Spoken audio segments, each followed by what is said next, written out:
It's now time for our guest speaker.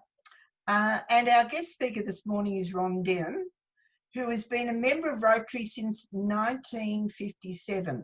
That put us a lot of the rest of us to shame.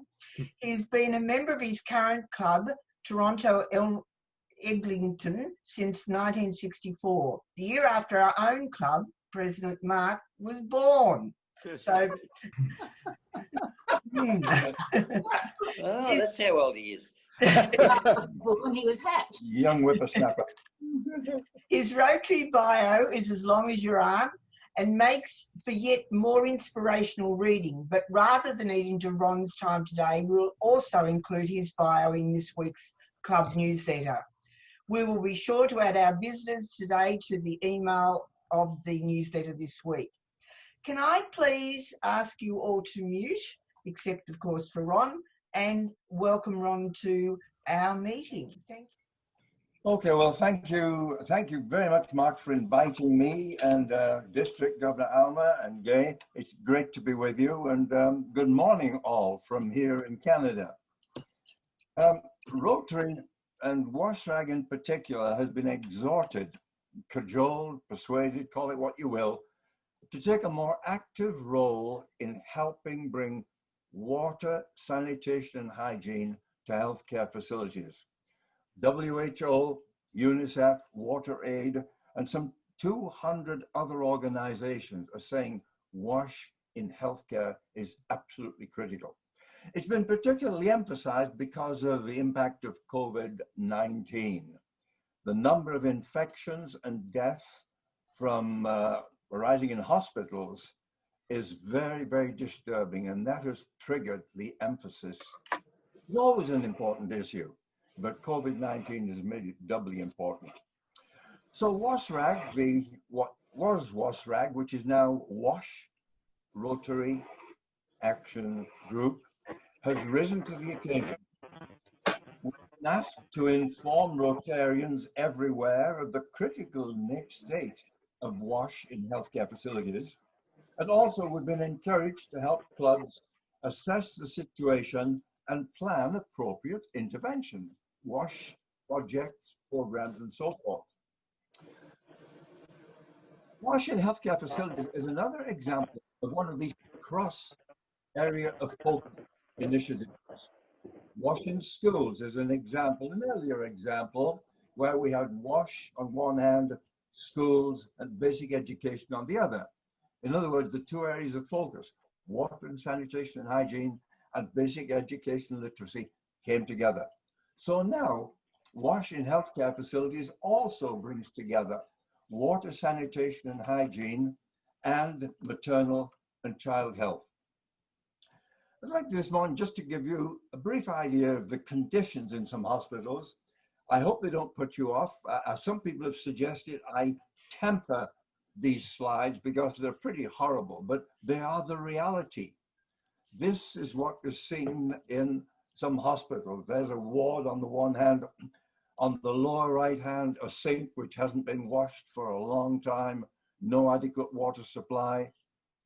On the top left-hand side, again, a hospital ward, desperate condition, absolutely filthy, as you can see. And on the right-hand side, similarly, another dormitory in a hospital, no water, no cleanliness. And so it goes. These are all examples taken from healthcare facilities, in most cases, hospitals or large clinics. That, by the way, is a toilet.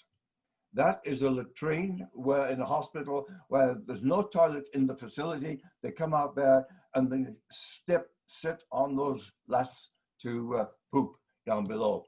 Bill Chapman, you'd have a field day working on that one. The situation is critical when we look at the data. In many lower and middle income countries, 45% of healthcare facilities lack basic water service. 60% lack basic sanitation service. 43% no hand washing facilities with sole. 39% lack adequate infectious waste disposal facilities. After surgery or when somebody leaves the ward and goes home, no facilities to clean the protective equipment. 2% only provide all of these services. It is truly a critical situation. And that data, by the way, is from the World Health Organization and UNICEF baseline report published just last year. Billions of people are affected. 900 million people have no water service at their healthcare facility. 1.5 billion have no sanitation. Fewer than 25% of healthcare facilities have wash in the delivery room. Think of that. A potential mother going to hospital for the child to be delivered. And we know from way back when the risk of puerperal fever and other conditions, if there is no water, the risks are extremely high. No dedicated toilets for women, no space for cleaning up during their menstrual period. Toilets are filthy with foul smell. In fact, they're so disgraceful, people don't use them. They will still practice open defecation. And 40% of healthcare facilities have no hand hygiene at the point of care. Doctors doing surgery don't have water to wash their hands after one procedure. Disastrous consequences. Patients and staff are at risk for infections.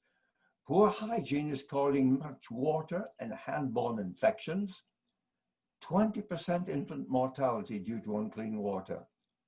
1,200 children under 5 die each day, and 300,000 maternal deaths a year, all due to unclean facilities in healthcare facilities. So, the World Health Assembly called for all member states to support access to safe water, sanitation and hygiene, giving attention to the promotion of personal hygienic measures in all settings, particularly in health facilities.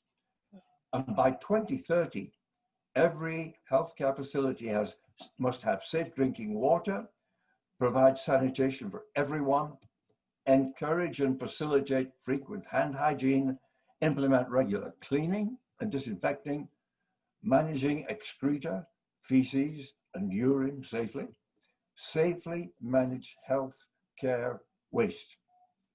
This, we think, is that opportunity for Rotarians that is the theme for this year, and it's always an opportunity, regardless of what the theme is.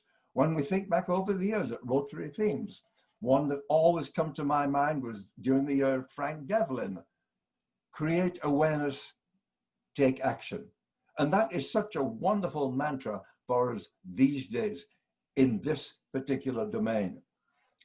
We've also got to think about better management and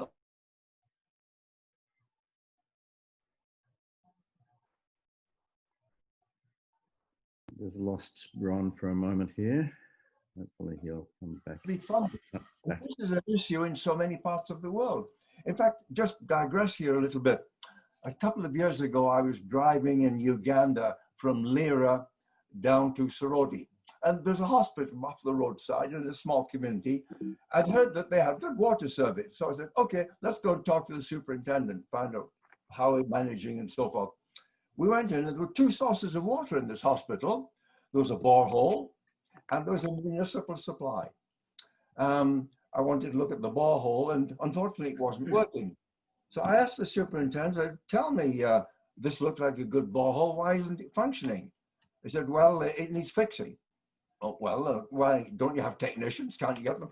Oh, yes, there are technicians. We hired them 6 months ago to fix the system, but we didn't have any money to pay them. So they ain't going to come back until they get paid. Oh, okay, well, that's the reality. Well, tell me about the municipal system. Isn't that water good enough? Yes, but they've cut us off because we haven't paid the bill. This is a tragic situation. And the most significant thing about that is that the superintendent of hospital had funds in other accounts, which could have been used, but he didn't have the authority to via from one to the other. Everything was driven from the top down. He was given a budget for each particular aspect, operation and maintenance. Excuse me while I jump in here for just a moment. For those who are at the meeting, you'll know this is where Ron got cut off, and when he came back, we lost the rest of that slide, and this is what I'm going to show you here. He was talking about the better management and organisation, and as you'll see, he highlighted important issues such as trained leadership and management at all levels, better technical and administrative support, educating and motivating people towards WASH goals, and effective monitoring and feedback. I'm sure if you want more detail on that, Ron would be very happy to provide it, but at least we get some continuity here. And now back to Ron. And now, Rotarians, this is what they're doing.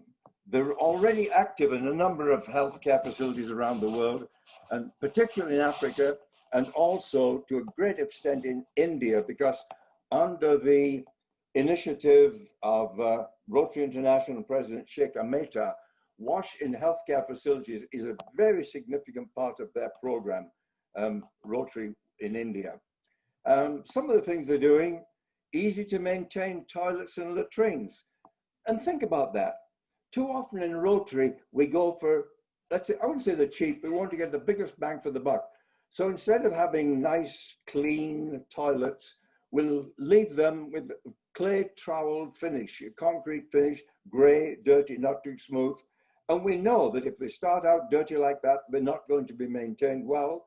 But increasingly, Rotarians are using glazed tiles, upscale. And if you start out with good-looking facilities, people will look after them. Hand washing stands, again, a need everywhere.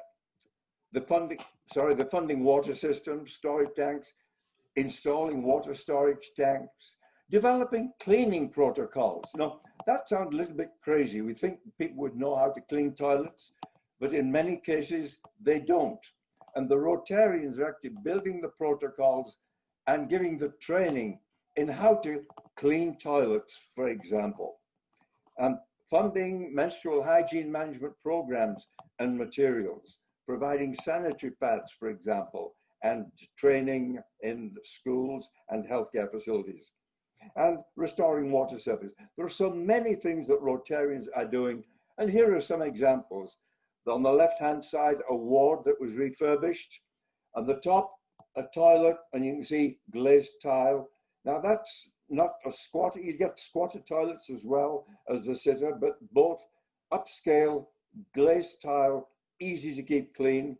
And at the bottom, a VIP toilet, good condition, well maintained. Here we have hand washing facilities, the Rotary Club of Guatemala South, and a young kid washing their hands.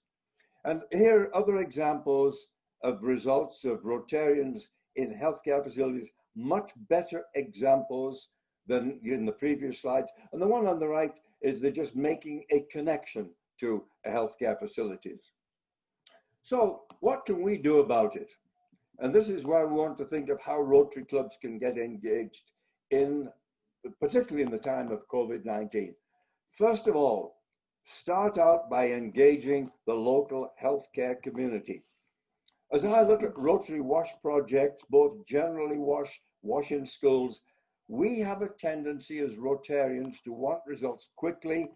We'll forge ahead and telling people what's needed, purchasing, going ahead, without getting the community on side. And if the healthcare community isn't on side, if they don't have skin in the game, if they're not committed, we know it will not be sustainable. So then come into a situation, analyze the results. And we've put together an assessment tool, which Rotarians can use when they go into a healthcare facility. It will help go through water, sanitation, hygiene, cleanliness, and or waste management. It'll help you identify the need and point your way to a quick program, because in many cases, there's a need to act urgently. So then with the healthcare establishment in the hospital and the community, you establish priorities. And let's seek partners. Now this presentation, as you can gather, is directed particularly at Rotary clubs in the developing world, in Africa, Latin America, and India. And we suggest that help them to find partners, Rotary clubs, international partners, donors, foundations, corporations, and of course, the WASH Rotary Action Group, formerly known as WASHRAG. And then motivate the community to change. Think about measures of performance. Think how we can get them to change. This is just typical of the Rotary Club's work and what can be done and how you can all have a target. Rotarians, Rotaractors, and Rotary Community Corps are qualified to take the lead. Rotarians have credibility because of the work we've done on polio eradication. And there was that huge celebration 2 days ago in Africa. Rotarians are the community. They're not like an NGO which flies in, fixes something, and then disappears. They are the community. They've got a vested interest in success. Obviously, they understand local values and local culture. They've contacts and relationships in the community. They know who the movers and shakers are. In fact, in many cases, the Rotarians themselves are the movers and shakers. And because of their business skills, they can organize, and they've got the skills to lead change. And they have a global reach.